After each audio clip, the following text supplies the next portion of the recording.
On this episode of the Wise Counsel Project, we conclude our interview with Coach Tony Dungy, former football player and Super Bowl winning NFL head coach.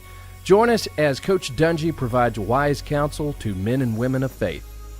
I love how you define the difference between character and integrity in your books. Tell us about that. Well, character is what's inside of you, but integrity is doing the right thing all the time, no matter what, even when it's not convenient, even when it's not easy. And integrity is something that you don't have most of the time or part of the time. You either have it or you don't. And that's what I would always tell our players.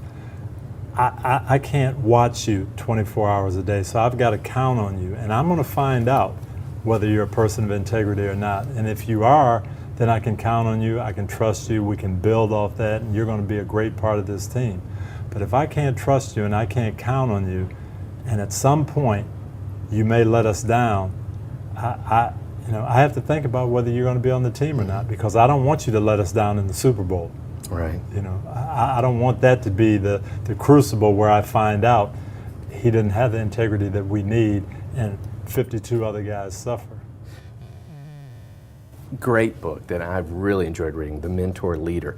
And anyone that is in coaching or anyone that is responsible for supervising other people, I highly recommend that book. And this was a New York Times bestseller and quite a success writing your books. Two questions about that. Why is it important to be a mentor leader? And the other thing, what characteristics do you look for yourself in a mentor leader? Well, I'll start with that question first. When I started coaching for Chuck Noll in Pittsburgh, I was 25 years old. I'd never coached before, and I went into his office and I said, "Coach, what is my job? What do you want me to do?" And he said something that stuck with me the rest of my life. He said, "You only have one job, that's to help your players play better." And it was so simple. But I thought about that, and that's in a nutshell. I've got to put my players first. They're the important thing. I don't have to show how smart I am. Right. I don't have to show that I'm the disciplinarian. I've got to figure out how to get them to play well. And if they play well, I'm a good coach.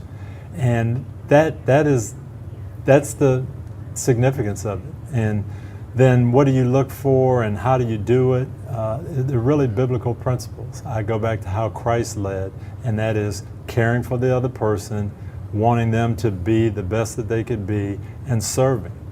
He said, "I'm here to serve you," and that to me is what a leader has to do, to make each of his people the best they can be, help them get to their goals, and help everybody be on the same page. And you do that not by telling them what to do, not by dragging them places, but by showing them, here's how I can help you be the best you can be. And you've certainly done that on and off the field, and today's a great representation of the stuff that you have done off the field with your involvement in All-Pro Dad. Why All-Pro Dad? Why is it that important to you? Well, I look back at the lessons I learned from my father and just the great role model that he was, and I thought that was kind of the norm for everybody.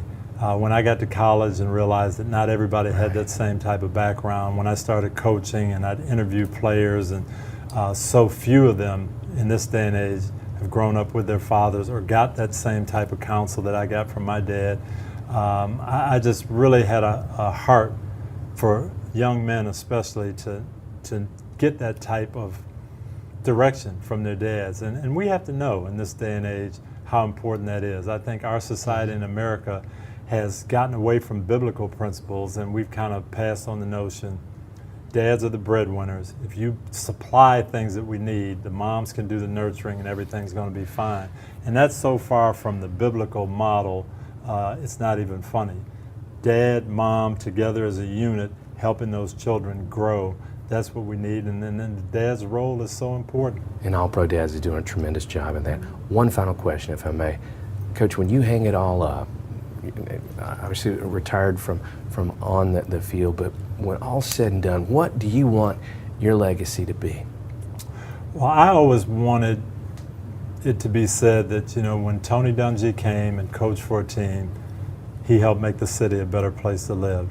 I didn't want to coach for 25 years and have people say, boy, he turned out good teams, he raised great ball players, guys learned the fundamentals about playing, but that was it. I wanted people to say, you know what, his teams, his players were good people in the community. They learned about being men, and that my kids were raised the right way. And if that could be said of me, I'd be very happy. Well, you're well on your way. Coach Dungy, thank you so much for your time and wise counsel. I appreciate you. It's been awesome to be with you. Thank you. Thank you. Thanks for listening to today's episode of the Wise Counsel Project. If you enjoyed it, please consider rating us on iTunes, Google Play, or Stitcher Radio. And for more information about the Wise Counsel Project, visit us on the web, wisecounselproject.com. You can also follow me on Twitter @Gary Martin Hayes. Thanks for listening, and God bless.